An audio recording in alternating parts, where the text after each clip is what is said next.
Hi guys, I'm Nicola with Insomnicat, and today Brian and I are here with Olga Andrienko. She is the head of global marketing at SEMrush. Hello, Olga. Thank you for joining Hi, us. hi, great to be here.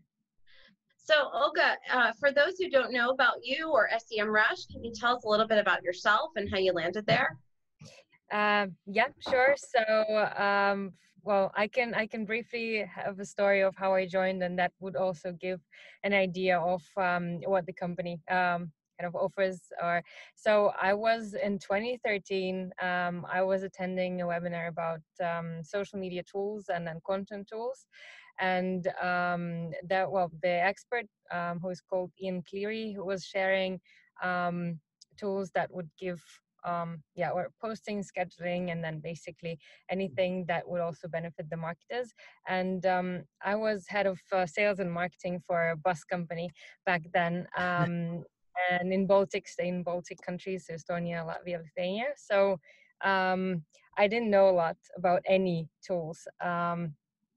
And then he just shares, okay, this is not a social media tool, but this is a really handy one. And you can type in the domain of your competitor, and then you would see what keywords they're ranking for, and then maybe you can then use those keywords for the topics for your content. So you could also rank in Google. And then I was overwhelmed. Like I was really surprised that you can even get this information about the competition.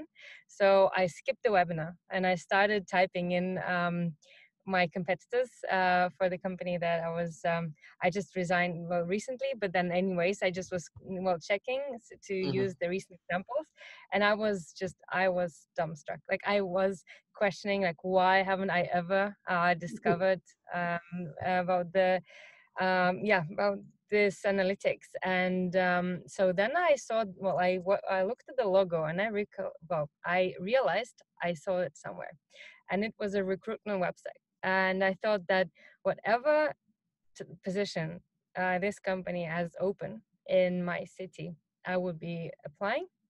So I open the page, and I see that social media marketing manager is this position. So it matches the webinar perfectly. So I sent them the informal cover letter saying, guys, you're so awesome. I just discovered about you in the webinar, and then I want to work for you guys. So, and within a week, I was a part of a team. Wow. So and I actually have a notebook where I was putting the notes from that webinar, and then I have SEMrush circled and says it's really it's awesome. So yeah, it was a really cool story of how it all came together really within a week. So so I believed, I joined because I believed in the product, and then after 6 years I still believe in it. And so we provide the analytics for Google rankings, and for SEO professionals, also for ads, and then help companies to write better content, and now also have social media tools. So that's kind of analytics insights.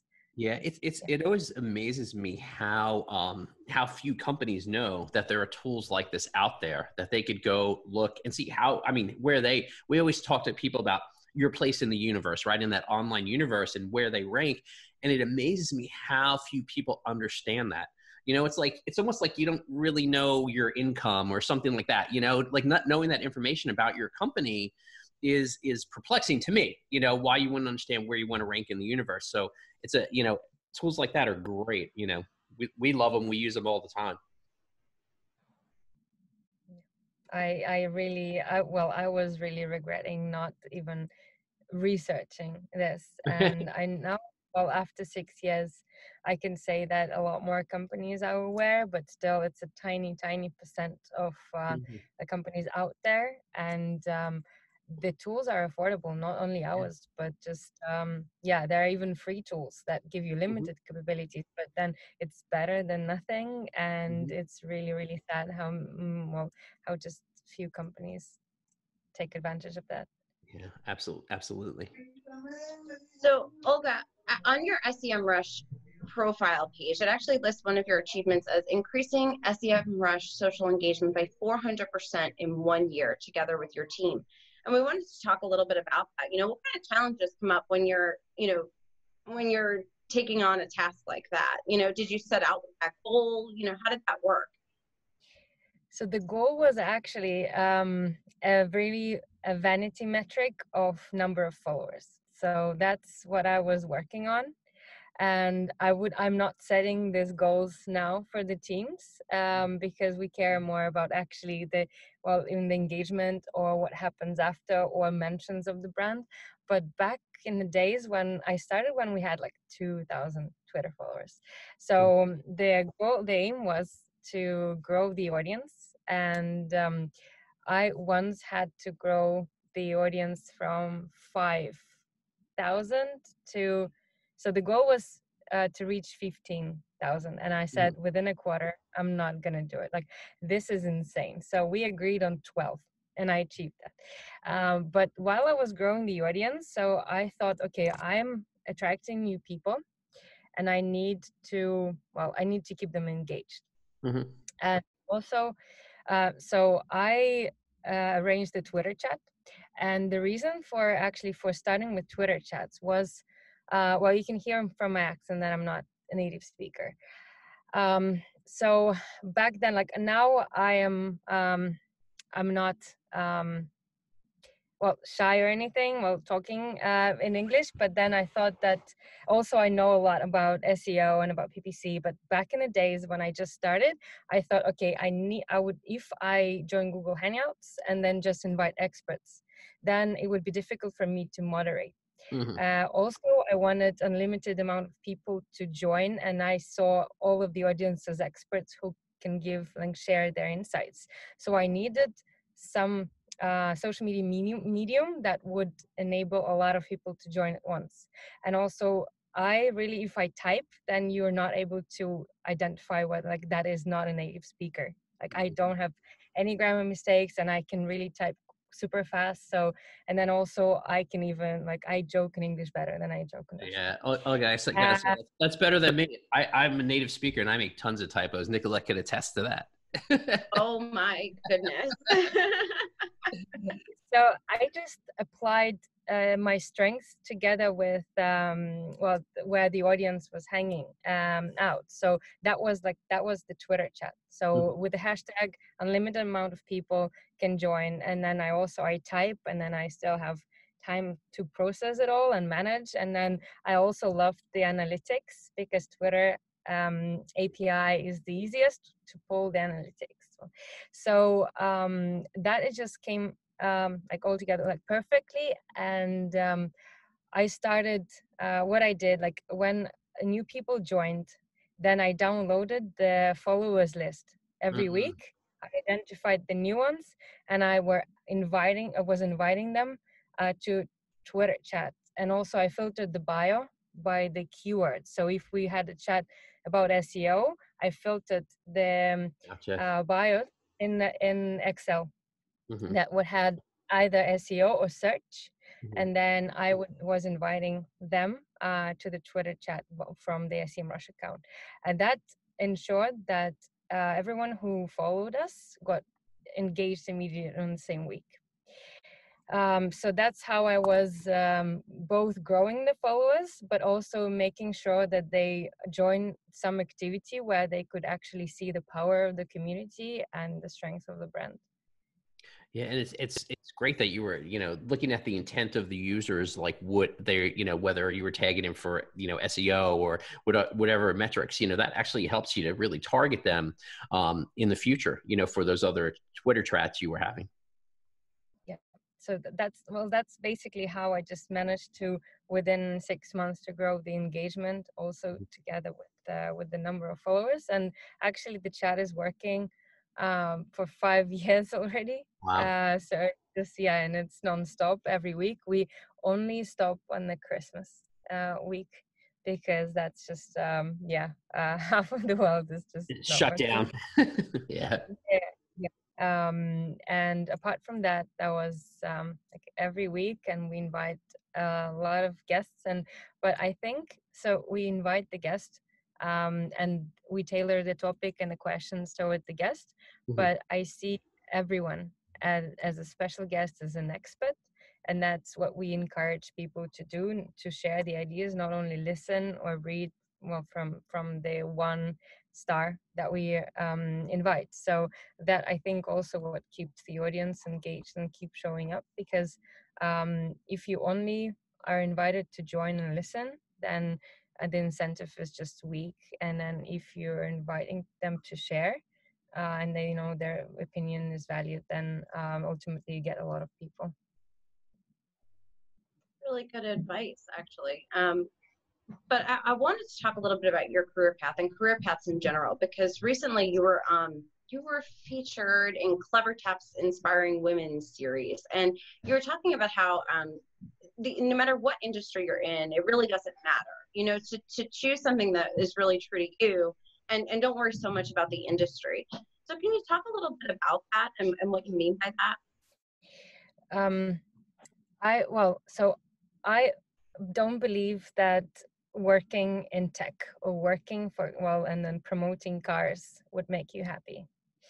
I believe in the daily activities that make you happy, no matter like about the, well, product doesn't matter. And then my personal happiness doesn't depend on SEMrush in the long term, and it just depends on the daily task that I love. And then, well, talking to people is something that I would do even if I'm not paid. Mhm. So that's something that I cannot live without. And then if I base my work, and then if I search for work based on those core needs that I have, then ultimately I will be happy coming to work every day. And then if my day is, if I work for cars, like, well, and then promote cars, but I do, I don't know, I do accounting. If there was any job position that would involve accounting, I would hate my job, and that the industry wouldn't matter. Like, I would need certain daily things that would motivate me. Like, I wake up, and there have been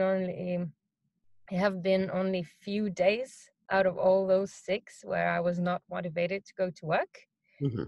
But every time, like, I'm happy because I know that I will come in and then I will do things that I enjoy. So, and my previous company, I mentioned that there was a bus company. There's not, well, it was a fancy version of Greyhound bus. Mhm. And this is, well, it's not really a sexy industry. Like, tech is a lot sexier than that. But I was talking to people because I was chatting to clients and I was chatting to agencies who were selling the tickets. And I was, and then I was speaking English. So for me, that was always a core thing. So now I speak English more than I speak my native language. But then it was just always the goal of my life, I would say. So that was the second thing, and traveling was really important. And so that makes, like, actually that opens doors for a lot of opportunities. And then whenever people just tell that they want to work in tech, I just immediately, they just devalue their core needs, and then they suddenly make me feel a lot more important in their lives, because I am working like, I don't believe in this choosing the industry thing. I always believe in the core daily needs that would make my team happy. Right. Choose your passion, not where you, right. It's kind of like when I say, if you can write anywhere. It doesn't matter what the Any industry is. topic. Yeah. Yeah. Yeah. Yeah, no, that's really great advice for, it's really great career advice for people, that are starting out or just not happy in their jobs, right? Really look for something that you could follow your passions and the things that get you excited, that get you up every morning wanting to go to work. Yes. Mm-hmm.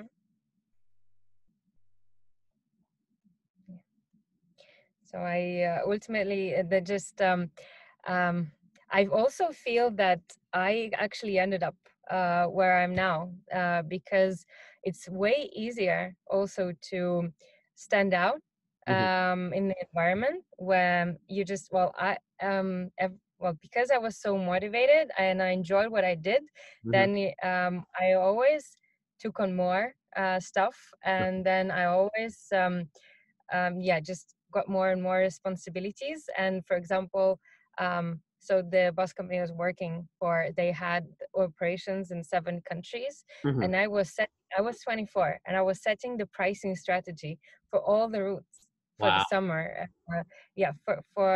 For all, and then that was a lot, and I still cannot believe that they let like 24-year-old to decide that. And also I was launching a new brand to the Mm-hmm. market when I was the same age. So, and we even didn't really hire an agency to do that. So that was just all really done in house.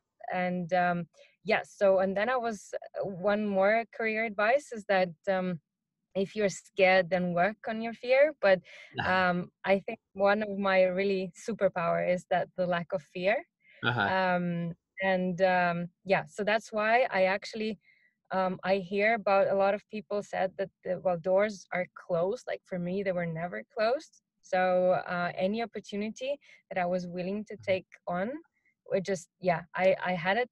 And my managers were always happy to give me, because I proved I was worthy by delivering.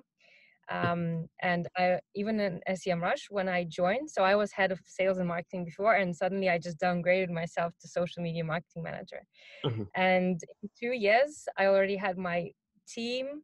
And then when the opportunity opened, I actually took up the most difficult region that was called rest of the world, meaning Everywhere. all of the countries, and then all of the emerging markets. Uh-huh. So I was working, like, for example, we launched in Brazil, Mm-hmm. and then I didn't know anything about Brazil, but we just Did you get to go applied to the growth. Brazil? Did you at least get to go to Brazil? No, No. I have no. Oh man. So you mentioned So, your teams, right? The teams you've had over time, and I'm a believer in, if you're excited about something, everyone else will get excited about it, right? And you seem to be a very enthusiastic person about what you do and very passionate. How do you feel that has inspired your teams? Like your passion, how does it feel that it's and your enthusiasm for it, has that helped your teams grow and become excited about what they do? that was, I think, the most difficult thing in my career, going from a celebrity player Mm-hmm. to a coach. So that is one of the most difficult transitions for someone who is a performer. And then suddenly you have a team, and then you cannot really be hands-on anymore, or you're limiting your hands-on capabilities Right. in order to actually grow others. And I was I was leading people since I was 19. So instantly, like, I always had teams, but then I always pushed back, and then I was not owning this leadership position. And then I had to really embrace it. And from that point, my team started growing. And I think that's like what I do well, is that I interview people and then I hire good people, and I Mm-hmm. also see who would click with who, and then so I build really strong teams, and then the personalities click really well. So once I bring the team together, then what I do, I am able to create campaigns that outside of like of I can imagine something that others would think is unimaginable. I can give one example that we currently did. But so basically, then I come in and I pick a person whose strengths apply Mm-hmm. to the executing that project, and then I leave. So what I do is that I give the idea, and in my head, they have already done it. So I already give the project with absolute 100% belief Mm-hmm. that they're capable. And then in order for them to own it, I have to really draw back and then be this, so if they need me, I will come and help. Mm-hmm. But that's, I advise them not to unless they really need, because they engage others, or yeah, so it's always a challenging project, and then I assign the projects to people who are not capable of doing them at this very moment, so they need to grow in this role. So that accelerates their growth. That keeps them in a really outside their comfort zone, absolutely. But then in half a year, I get absolutely like a different kind of employee, and also they because I'm outside that project, they feel that they own it. So that's, I think, my strength as a leader, that I am able to identify the teams and then also identify the project managers, and then also create the task for them that is really hard to do but is doable. So that's kind of what my leadership. Yeah, and I'm not a manager. I'm just a leader, because manager would actually, just follow up on the project and really week by week, which is great. And I'm not that. And then I'm now trying to, develop that thing. But I'm assigning difficult tasks and growing people really, really quickly. That sounds like you, Brian. Yeah, yeah. That's Brian's strategy. Yes, it is. It is. I do that. So, Olga, let's talk a little bit about SEMrush and what you guys do over there. I wanted to talk about what SEMrush's users are currently experiencing. Any trends, anything that's really important to them, any challenges that they're encountering, and kind of how company is helping with its products and services. For example, around 30% of our customer base, they're like agencies, marketing agencies. So what we see with agencies, they're overwhelmed with work, and main thing is task automation.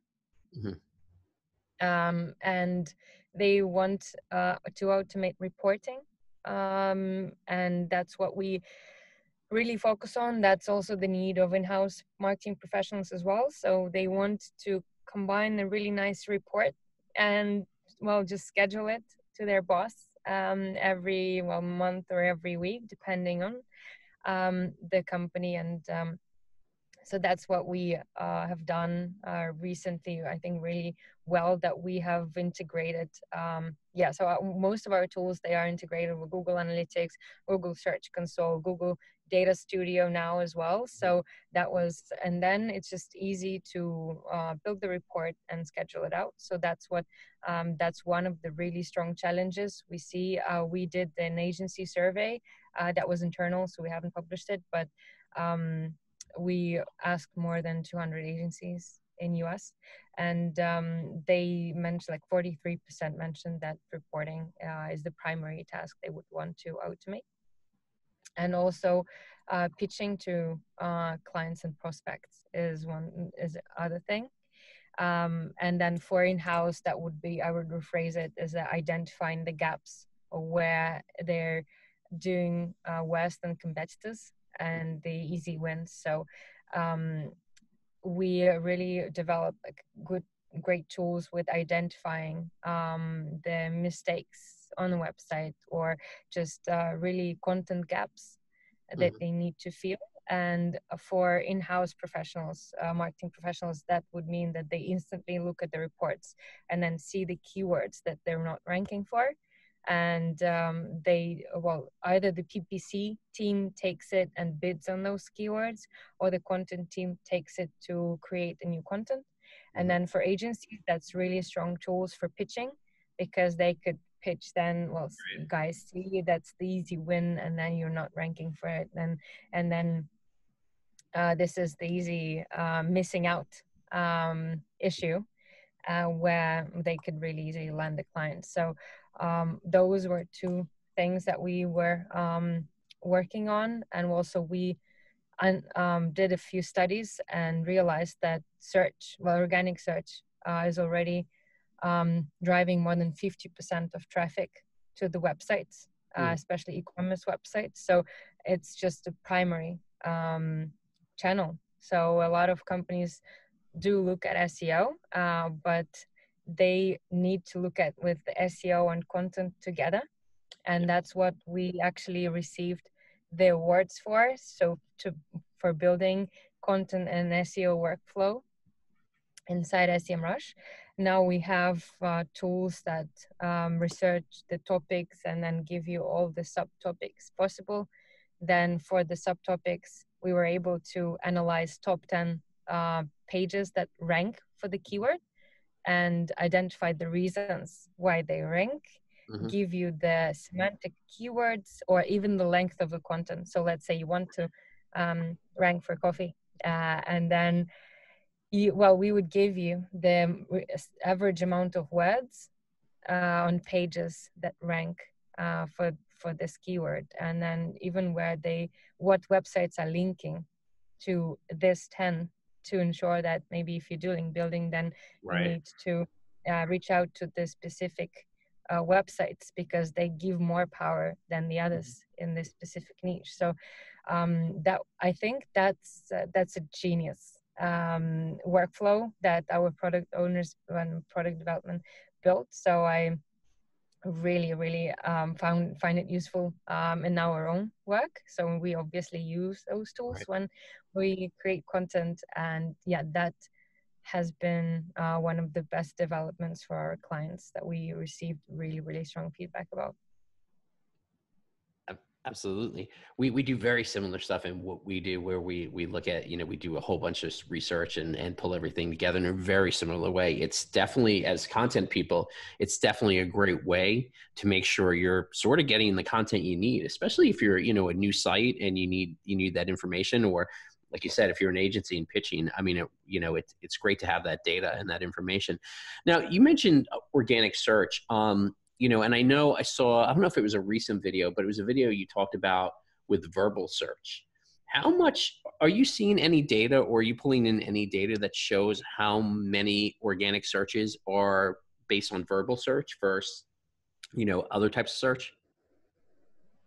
We cannot, we haven't measured the percentage because even Google tools are not really giving this information. What Google says that every fifth search on mobile device is done with voice. That I really believe in. So 20% counts for the voice search. And then also the number of digital devices or digital assistants that's being bought, it's just growing. But I think what's important to understand is that if people buy Alexa, then they're not buying it for search reasons, they're buying it for commands. So Alexa, turn on the lights, turn on the music. And then for Google, the only device that is designed to answer search queries and then voice search, that's Google devices. We checked in voice search study, we checked Google devices. We also checked, Android obviously as well. We checked Siri, and we checked the new Apple digital assistant, and so we checked around 7 different ones, and also Google Hub, the new one. So for example, Google devices, they give an answer that is 40 words on average, 42. Apple device is 13 words on average, and Alexa is 17. And then the percentage of Alexa and then Apple device answering that they don't understand or they cannot answer the query is just outstanding. They're not designed to serve the voice search. So the only device that really take good care of the answers, they're Google devices. Right. I mean, because it's interesting too, because if you look at how some of those voice searches and what people actually search for, when they're using voice commands, it's very different than what you would actually type in a search engine. And how much do you see that really playing into, we talked about content generation. How much do you really see that playing into content generation? Because, people, when they're speaking, doing a voice search, it's completely different than what you would type, and I think we've seen, some stuff out there that shows, the content should be slightly different, but how do you feel about that? I do agree that well, it's more conversational, and then it's just we how we speak and how we type. That's Mm-hmm. a completely different story. What I would say is when you focus on educational content, not actually already the converting one, but just when you serve your audience as an authority, and then you just help them with a generic informational query. That's where the voice search becomes really, really important, and also just Google search, because Google search pushes the featured snippets, and people also ask elements. So those are the Mm-hmm. first two elements in the SERPs. And those are often triggered by this how queries, or what is, or any educational or informational questions that the audience has. And also these are the primary two elements on the SERP that Google takes the voice answers from. So that really ties in with your top of the funnel content, where you would just write the educational piece Mm-hmm. that would attract more audience to your website, but not necessarily convert them instantly. So I would really suggest taking more time in optimizing this content, Mm-hmm. because ultimately Google will give you more exposure. And also with the voice search, because that content has titles of like 5-7 words, and then so those are really, really, really long titles, and Mm-hmm. then they exactly match the queries Mm-hmm. that users are asking. And then the queries that have that are longer and then have more words have less search volume but higher conversion, click-through rate. Right. So people, you're likely to rank higher on those because the competition is lower. And then people are likely, so if the search volume is only 300 queries per month, but you rank on the first page, then you're definitely likely to get customers or users to your website. Mm-hmm. Or if you focus on 2 words in a query, that's a really, really high search volume query, but you're not likely to rank anywhere near top Right. 20, and just not getting anyone, absolutely no one. So yeah. Sorry, Nicolette, did you want to ask a question? No, go ahead.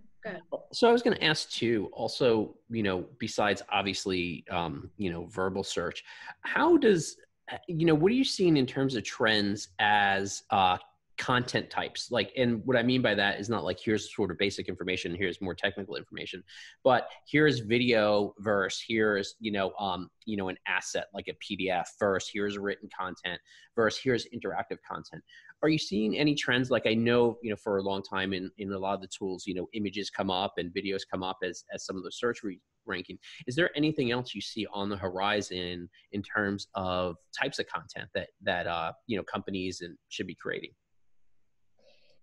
I see a lot of podcasts emerging, and also Google's trying to incorporate them somehow. They're not emerging in voice in search now, but there are more and more podcasts. And then I see the trend that now, Google's developing the technology, or they're looking at podcasts and then the way to incorporate them in search. And videos are super powerful for both search and social media. So this is one medium that now is consumed by both major driving channels. So social media, obviously the different format, and then I would say YouTube and Instagram, based on, for example, for B2B, Instagram is not that important, right? So but YouTube definitely is, also because people consume videos, and then it gives you extra search boost. So YouTube optimization is really important. There's a great presentation on SlideShare, made by Aleida Solis.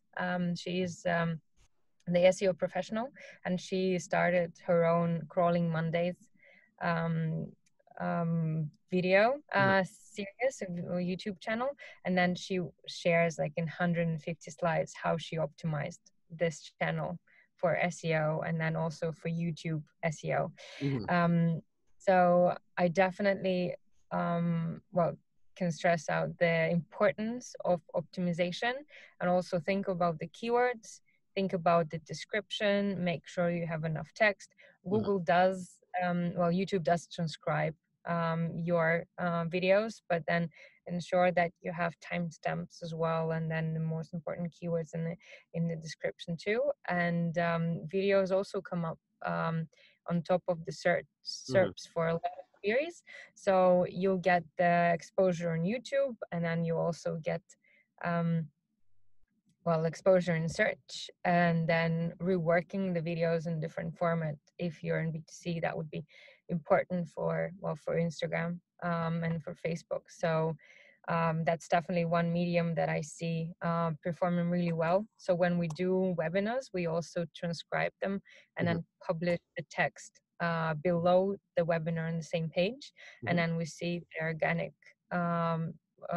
traffic increasing on those pages, just because we publish the text together with the video, and then we publish them on YouTube. And then if we optimize keywords properly, then we appear in a lot of related videos or suggested videos for other queries. So that's how we work with video. And when we did the podcast, then we had video published on the website and then on YouTube as well. What it gave us, if we knew so if the user is registered and they click on this page of a podcast or a webinar, then we were actually able to see who has watched this and what tools they were visiting, whether they were free user or paid user. And then we also even were able to measure the conversion and the tool usage of people who were either watching webinars or listening to podcasts. Very cool. One thing I think that we see a lot of companies not doing is they're creating videos sometimes, but like you said, they're not creating any context around it, because the search engines can't really watch the video if there's no transcription, right? To understand, organically what that is. So, we see a lot of companies that, they make a great video, but there's nothing there, right? There's no context to it. So now, how do you personally tap into your own creativity? You seem like a very creative person. How do you get in that zone? I listen to audiobooks. I do too.